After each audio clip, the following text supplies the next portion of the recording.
오늘 함께 나눌 하나님의 말씀은 신약성경 마가복음 1장 12절부터 15절까지 말씀입니다.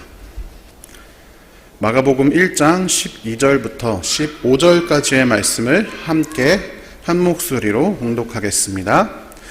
성령이 곧 예수를 광야로 몰아내신지라. 광야에서 40일을 계시면서 사탄에게 시험을 받으시며 들짐승과 함께 계시니 천사들이 수종들더라. 요한이 잡힌 후 예수께서 갈릴리에 오셔서 하나님의 복음을 전파하여 이르시되 때가 찼고 하나님의 나라가 가까이 왔으니 회개하고 복음을 믿으라 하시더라. 아멘. 오늘은 광야를 지나서라는 제목으로 하나님의 말씀을 함께 나누겠습니다. 여러분, 오늘이 사순절 셋째 주일이라는 사실을 혹시 알고 계신가요? 저희 주보에 보면 매일 절기에 대해서 이렇게 기록을 해두는데 오늘은 사순절 셋째 주일입니다. 여러분, 사순절이 어떤 절기인지 대부분 다 아실 거라고 생각합니다. 예수님의 십자가의 그 부활과 또 그 고난을 기억하면서 우리가 40일 동안 이렇게 겸손한 마음으로 지내는 그런 절기로 보통들 알고 계실 것입니다. 그런데 제가 사순절에 대해서 좀 자세히 공부하다 보니까 제가 저 기준으로 미처 알지 못했던 여러 가지 이야기가 있었습니다. 그래서 먼저 사순절에 대해서 몇 가지 함께 이야기를 나누어 보고자 합니다. 사순절, 여러분, 사순절이라고 하는 그 말 자체는 무슨 뜻일까요? 사순절은 40일이라는 뜻입니다. 특별히 어떤 의미를 가지고 있는 말이 아니라 단순히 숫자 40일을 가리키는 것이 사순절이라는 뜻입니다.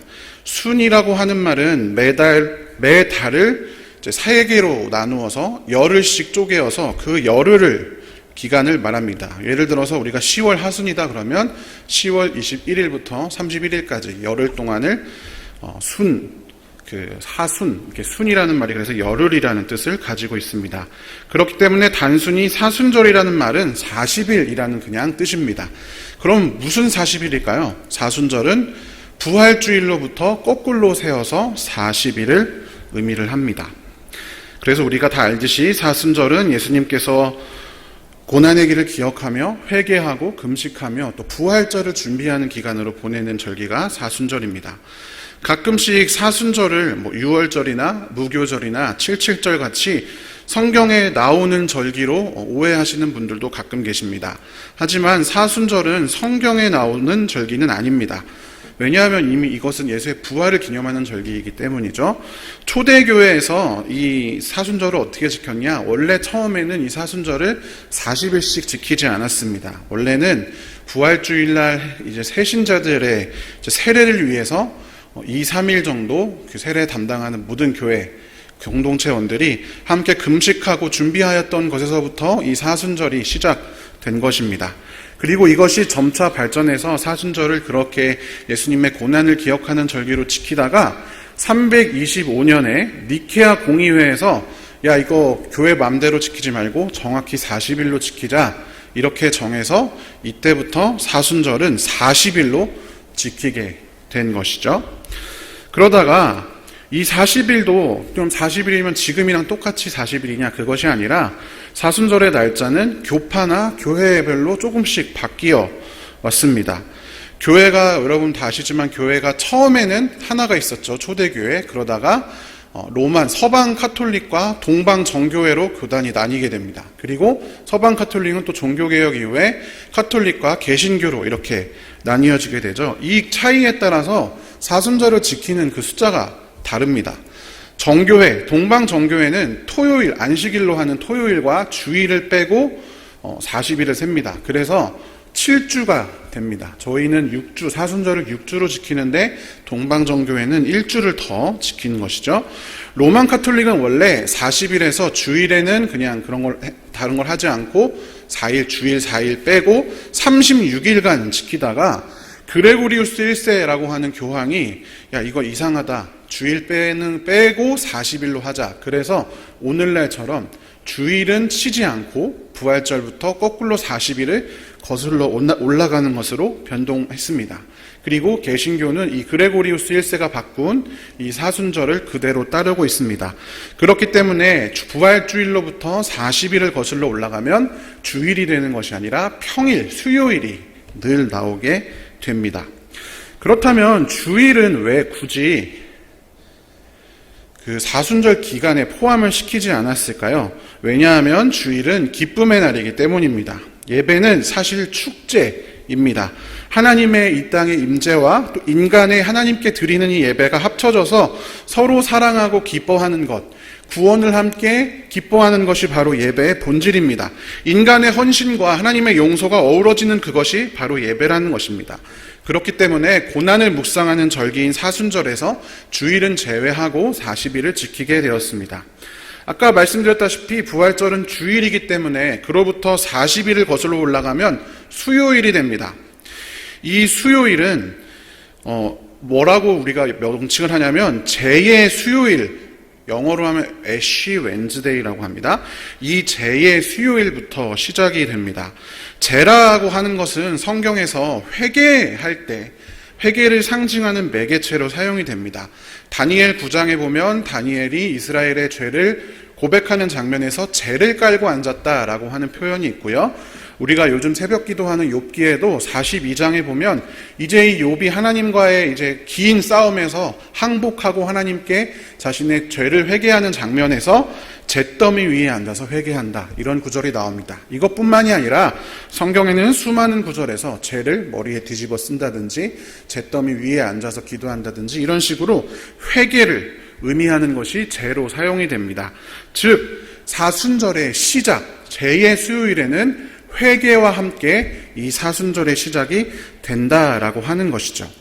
근데 여기서 별로 생각해보지 않은, 제가 어렸을 때는 별로 생각해보지 않은 한 가지 질문이 떠오릅니다. 왜 40일을 지킬까요? 사순절. 20일도 아니고 10일도 아니고 뭐 한 달도 아니고 복잡하게 왜 주일날 시작해서 주일날 끝나면 대림절은 그렇게 하잖아요.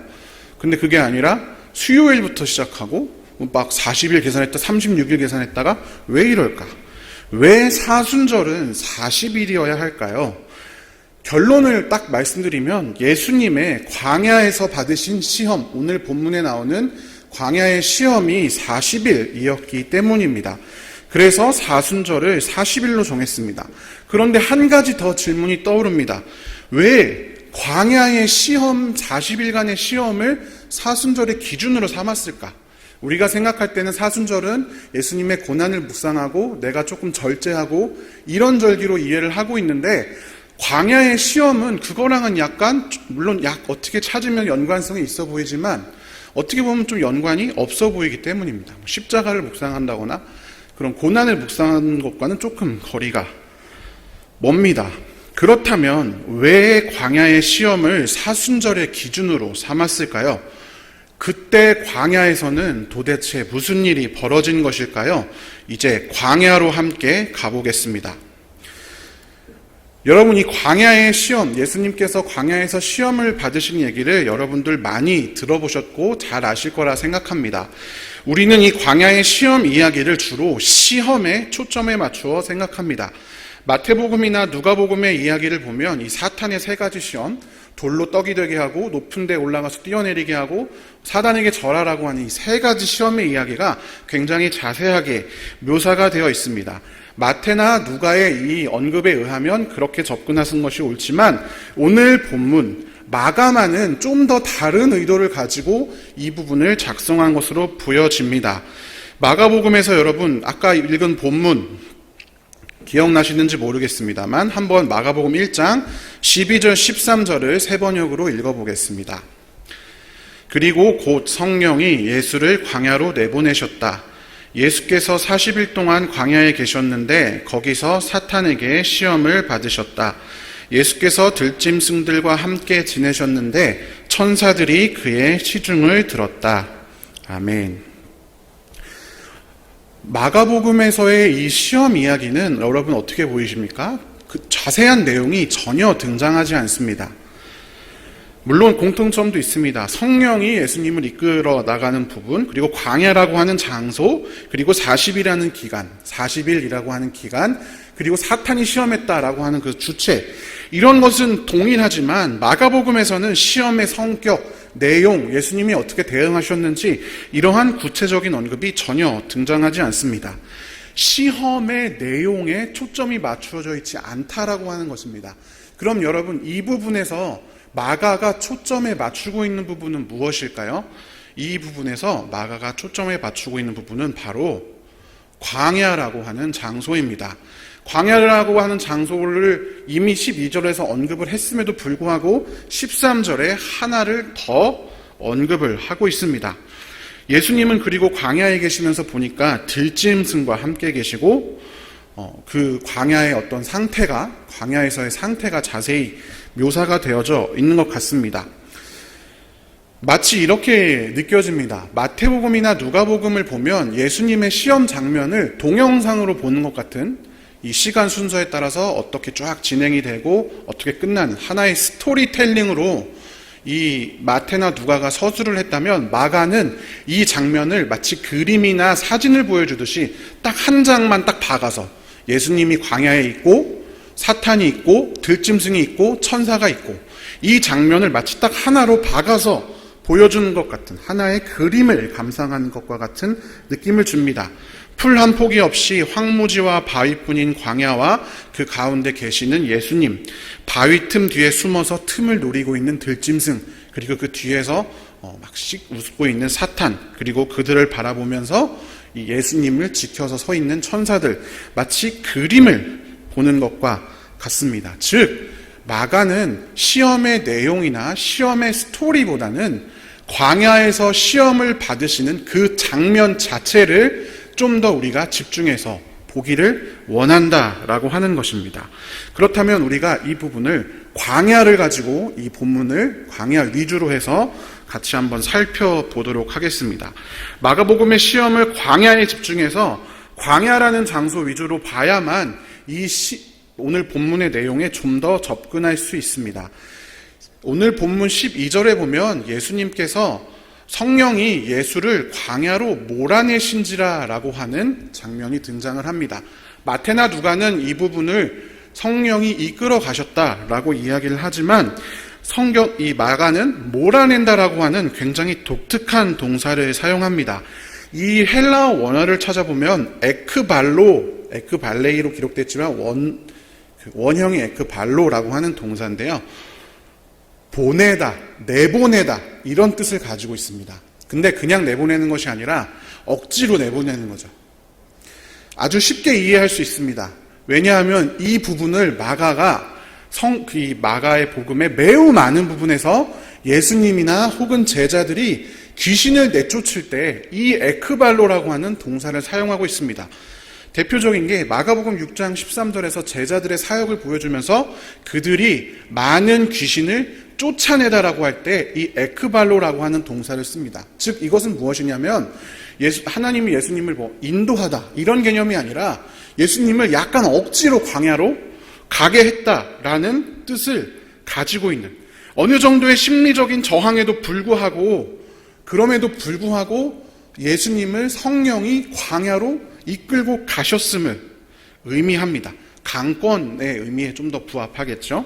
왜 예수님은 광야로 가셔야만 했을까? 왜 그렇게 성령이 몰아서 광야로 가야 했을까요?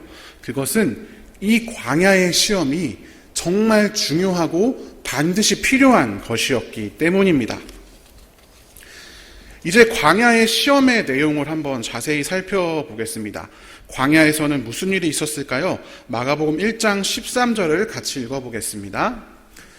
예수께서 40일 동안 광야에 계셨는데 거기서 사탄에게 시험을 받으셨다. 예수께서 들짐승들과 함께 지내셨는데 천사들이 그의 시중을 들었다. 아멘. 마가복음은 전체적으로 예수님을 새로운 시대, 하나님 나라를 가져오시고 그 하나님 나라를 전파하시는 분으로 묘사합니다. 그리고 그 방법은 무엇이었냐? 바로 실패했던 이스라엘 백성들이 걸었던 불순종의 길을 예수님께서 다시 걸으시면서 순종의 길로 그 위에 덧입히는 방법으로 그려냅니다. 이스라엘 백성의 실패하면 여러분 무엇이 가장 먼저 생각나시나요? 가장 대표적인 실패가 바로 광야에서의 40년간의 실패입니다. 성경에는 40과 관련된 이 기간이 굉장히 많이 등장합니다. 시내산에서 모세가 십계명을 받을 때도 40주야. 그리고 이세벨의 압박을 피해서 광야로 도망간 엘리야가 광야에서 그 까마귀가 물어다주는 음식과 물을 먹으면서 버텼던 시간도 40일입니다. 그 외에도 40년, 다윗과 솔로몬도 이스라엘을 40년 다스리고 이 40과 관련한 숫자가 가장 많지만 누가 뭐래도 이 40과 관련된 가장 두드러지고 분명하고 누구나 잘 아는 이야기는 바로 이 광야에서의 40년의 이야기입니다. 오늘 이 마가복음 구절과 병행되는 마태나 누가의 그 시험 장면에서는 예수님께서 그 사탄의 시험에 말씀을 가지고 이제 대응을 하시잖아요. 그 말씀 내용이 다 신명기 내용입니다. 신명기 내용이 다 뭐죠? 그 광야 생활 끝에서 다시 모세가 설교하는 부분이 신명기잖아요. 그러니까 광야랑 아주 밀접하게 이 시험이 연결되는 것을 알 수가 있습니다. 민수기 14장 34절에 보면 이 이스라엘 백성들이 40년 동안 광야 생활을 해야만 하는 이유가 적혀 있습니다. 같이 한번 읽어보겠습니다. 너희가 그 땅을 40일 동안 탐지하였으니 그날 수대로 하루를 1년으로 쳐서 너희는 40년 동안 너희의 죄의 짐을 져야 한다. 그제서야 너희는 내가 너희를 싫어하면 너희가 어떻게 되는지를 알게 될 것이다. 아멘. 이스라엘 백성들이 가데스 바네아의 진을 치고 가나안 땅을 정탐한 날짜가 40일이었습니다. 그리고 그 40일 하루를 1년으로 쳐서 40년 동안 광야 생활을 하도록 이스라엘 백성들에게 하나님께서 명령하셨죠. 근데 재미있게도 예수님이 다시 광야에서 시험을 받으신 시간은 그 40년 1년을 1일로 친 40일이 되는 것입니다. 즉, 이 마가는 무엇을 의도하냐면 예수님의 이 광야 생활이 그냥 단순히 뭔가 고행이 필요해서 수행이 필요해서 가는 게 아니라 이스라엘의 이 40년 광야의 실패와 아주 매우 밀접하게 관련이 있다는 것을 계속해서 보여주고 있는 것입니다. 그뿐만이 아닙니다. 마가복음에는 다른 복음서와는 다르게 들짐승과 함께 계셨다라고 하는 장면이 등장을 합니다. 다른 데는 이런 얘기가 전혀 나오지 않습니다. 들짐승, 여러분, 마가가 특징적으로 표현한 이 들짐승이라고 하는 언급은 실제로 광야를 우리가 만약 간다고 했을 때 광야에서 접할 수 있는 아주 위험한 실제적인 요인 중에 한 가지입니다. 물론 광야에 가면 먹을 것도 없고 물도 없고 낮에는 뜨겁고 밤에는 춥지만 또한 한 가지 매우 중요한 것은 광야에 있는 들짐승들입니다. 이 들짐승들 에스겔서의 34장에 보면 양떼라든지 하나님의 백성이 광야에서 혹은 초지에 있을 때 그들을 먹으려고 이제 공격하는, 해롭게 하는 그런 대상들을 가리켜서 들짐승이다라고 표현을 합니다. 즉, 광야에서 이 들짐승이라고 하는 것은 매우 실제적이고 매우 분명한 위협이라는 것이죠. 그러니까 이 마가가 들짐승이라는 말을 기록한 이유는 이 예수님이 광야에 계셨다라고 하는 것을 매우 현장감 느껴지게, 긴박하게, 좀 더 잘 느껴지게 표현하고 있다. 이 광야라는 장소를 강조하고 있는 것이다. 이런 뜻이 되는 것이죠.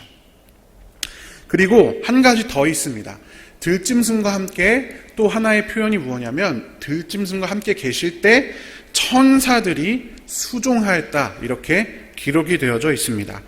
들짐승이 있는데 그냥 천사가 수종한 게 아니라 들짐승이 있는데 천사가 수종했다. 이 두 개가 연결되면 어떤 의미를 갖게 되냐면 시편 91편에 보면 하나님을 의지하는 백성에게 하나님이 약속된 축복 중에 하나가 들짐승들로부터 사자라든지 독사라든지 이런 들에 있는 야생동물로부터 지키시는 것이 하나님 나라 백성의 매우 중요한 축복임을 표현하고 있습니다. 천사들이 들짐승들의 공격으로부터 예수님을 지키고 있는 장면이 되는 것이죠. 그렇기 때문에 계속 말씀드리지만 마가는 이 광야에서의 장면을 그림처럼 표현해낸 것입니다. 그냥 광야에서 시험을 받으셨네 아무 느낌이 없는 게 아니라 이 광야에서의 시험이 얼마나 중요하고 얼마나 긴박했으며 또한 얼마나 실제적인 일이었는지를 이 마가가 아주 강력하게 암시를 하고 있다라고 하는 것입니다. 우리가 다 알다시피 40년의 광야 생활 동안 이스라엘 백성들은 실패했습니다. 광야에서의 시험에서 실패한 이스라엘과 달리 예수님께서는 광야에서의 시험을 아주 훌륭하게 통과하십니다. 하나님께서는 예수님의 공생애를 시작하면서 단순히 준비되었나 검사하는 정도로 사탄의 시험을 이용하신 것이 아닙니다. 그것은 사탄의 시험은 놀라운 성취의 시작이었습니다. 예수님께서는 하나님의 구원 계획에 따라서 이스라엘 백성들이 걸었던 대로 광야로 들어가셔서 40년을 1년을 하루로 쳐서 40일 동안 광야에서 시험을 받으신 것입니다. 이스라엘 백성들이 겪었던 것처럼 거기에는 추위와 배고픔, 목마름이 있었고 들짐승이 있었습니다. 그리고 그 뒤에 도사리고 있는 사탄의 세력, 하나님의 뜻을 저버리게 하는 불순종하게 하는 그들이 거기에 기다리고 있었습니다. 이스라엘 백성들은 천사의 수종, 즉 구름 기둥과 불 기둥, 만나와 메추라기, 바위 틈에서 흘러나오는 물, 그리고 쳐다보면 낫는 놋뱀, 이런 도우심을 받았습니다. 그럼에도 불구하고 그들은 약속의 땅에 들어가서 하나님의 명령을 하나도 제대로 지키지 않았습니다. 그 결과 왕이 없는 왕국이 되어서 사사기에서 그 약속의 땅이 얼마나 처참한 땅이 됐는지 지켜보았습니다. 그러나 예수님은 달랐습니다. 그 모든 과정이 동일했음에도 불구하고 하나님의 구원 계획을 끝까지 성취하십니다. 시험에 통과하신 것이죠. 그렇기 때문에 그 이유 때문에 이스라엘 백성이 실패했던 그 길을 예수 그리스도가 감을 통해서 이 구원의 계획을 성취하기 위해서 성령이 예수님을 광야로 몰아내셨던 것입니다. 그리고 예수님께서는 끝까지 순종하심으로 이 광야의 시험뿐만이 아니라 십자가에 달리고 부활하실 때까지 끝까지 순종하시고 끝까지 사랑하심으로 그의 사명을 감당하셨습니다. 요한복음 13장 1절에 이런 구절이 있습니다. 같이 읽어보겠습니다. 유월절 전에 예수께서는 자기가 이 세상을 떠나서 아버지께로 가야 할 때가 된 것을 아시고 세상에 있는 자기의 사람들을 사랑하시되 끝까지 사랑하셨다. 아멘. 끝까지 사랑하시고 끝까지 순종하셔서 인간에게 인류 구원의 길을 열어주신 것이 바로 광야의 40일이었던 것이고, 그렇기 때문에 우리는 사순절을 광야의 40일에 맞추어서 지키는 것입니다. 여기서 설교가 끝이 아닙니다. 광야를 이제 지납니다. 광야가 끝났습니다. 광야의 시험이 종료됐습니다. 그리고 예수님께서 광야의 시험이 종료되자 이렇게 선포하십니다. 마가복음 1장 14절 15절 같이 한번 읽어보겠습니다. 요한이 잡힌 뒤에 예수께서 갈릴리에 오셔서 하나님의 복음을 선포하셨다. 때가 찼다. 하나님의 나라가 가까이 왔다. 회개하여라. 복음을 믿어라. 아멘. 여러분이 마가복음 1장 14절 15절의 내용은 아주 중요한 구절입니다. 왜냐하면 마가복음뿐만이 아니라 이 복음서와 사도행전에 이르기까지 끊임없이 등장하는 것이 모든 예수님의 사역, 모든 제자들의 사역, 모든 사도 바울의 사역이 다 바로 이 회개와 복음 전파이기 때문입니다. 즉, 이 마가복음 1장 14절 15절은 예수님과 제자들의 모든 사역의 핵심 역할을 하는 구절입니다. 이 14절에 보면 요한이 잡혔다라고 기록이 되어져 있죠. 세례 요한입니다. 그런데 우리가 알고 있는 세례 요한의 투옥이나 죽음에 관한 내용은 전혀 등장하지 않습니다. 그저 요한이 잡힌 후로 요약되고 나중에 마가복음 6장에 가면 헤롯이 과거에 세례 요한 내가 그렇게 죽였는데 하면서 회상하는 장면으로 등장을 합니다. 마가가 왜 이렇게 세례 요한 우리가 생각할 땐 중요한 인물인 것 같은데 너무 쉽게 처리를 한 것처럼 느껴지는데 왜 그럴까요? 왜냐하면 이제 요한의 역할이 다 끝났기 때문입니다. 마치 40년 동안 이스라엘의 광야 생활을 이끈 모세가 약속의 땅 입성을 앞두고 자신의 소명을 다 마치고 요단 동편에서 죽음을 맞이한 것처럼 광야의 시험이 맞춰지자 예수님이 오실 길을 예비하는 선구자로서의 세례 요한의 역할이 끝이 나게 됩니다. 무대에서 이 마가복음 1장의 앞에서는 세례 요한이 가운데 나와서 대사를 했다면 이제 세례 요한은 막 뒤로 퇴장하고 광야의 시험을 마친 예수님이 중앙으로 등장하십니다. 왜냐? 이제 성취의 시대가 왔기 때문입니다. 15절을 살펴보면 예수님의 첫 일성을 통해서 이러한 상황이 극적으로 완성됩니다. 예수님께서는 때가 찼다, 하나님의 나라가 가까이 왔다라고 선포를 하십니다. 때가 찼다, 가까이 왔다. 이 두 단어는 헬라어로 페플레로타이 그리고 앵기켄 이렇게 읽는데요. 뭐 읽는 발음 이런 게 중요한 게 아니라 완료형 시제, 영어로 have pp, 현재 완료 형태로 기록이 되어 있습니다. 이 완료 시제가 왜 중요하냐? 완료라고 하는 것은 과거로부터 지속되던 어떤 행동이 이제 끝났다라는 것을 의미합니다. 즉 하나님의 때가 찼다. 이제 때가 다 되었다. 그리고 하나님의 나라가 가까이 왔다. 하나님의 나라가 진짜 이제 가까이 온 거예요.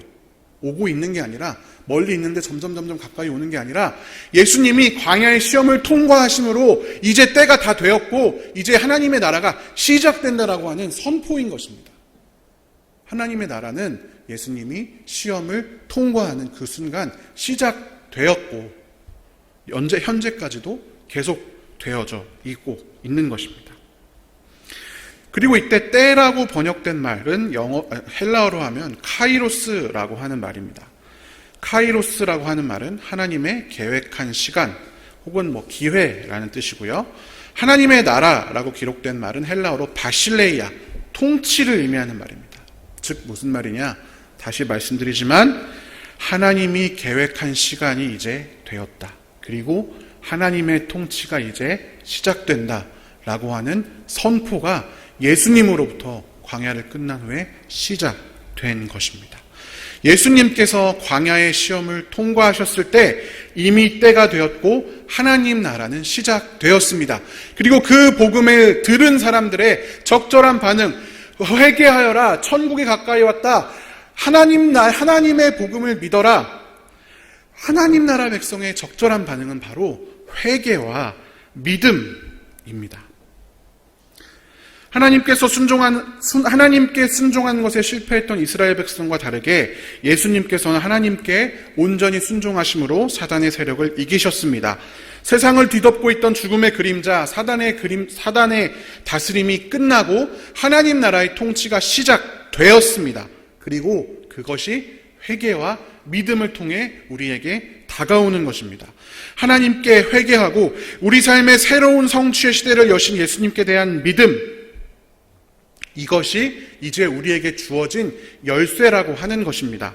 아까 말씀드렸다시피 이 사명은 예수님의 이 일성으로부터 시작되어서 예수님의 일생 동안, 제자들의 일생 동안, 사도 바울의 일생 동안 확산됩니다. 확산됩니다. 사도 바울에 의해서 세계로 퍼져나갑니다. 그리고 죽으러 로마로 향하여 가는 사도 바울이 마지막에 에베소에서 장로들을 모아놓고 설교할 때 바로 이런 언급을 합니다. 사도행전 20장 21절을 같이 읽어보겠습니다.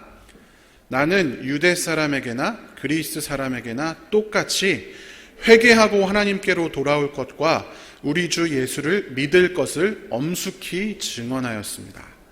아멘. 그 사도 바울의 인생은 예수님이 마가복음 1장에서 처음 얘기했던 그 말씀대로 순종하며 끝까지 회개와 믿음을 전파하는 삶이었다라고 하는 것입니다. 그것이 예수님의 사명, 제자의 사명, 사도 바울의 사명, 그리고 사순절 시대를 살아가는 우리의 사명인 것입니다. 따라서 여러분, 사순절기에 우리가 계속해서 기억하고 마음에 새겨야 할 메시지는 무엇이겠습니까? 바로 우리는 우리 스스로의 종교적인 열심이 우리를 구원할 수 있는 것이 아니다라고 하는 사실입니다. 우리의 믿음은 우리의 순종에 근거한 것이 아닙니다.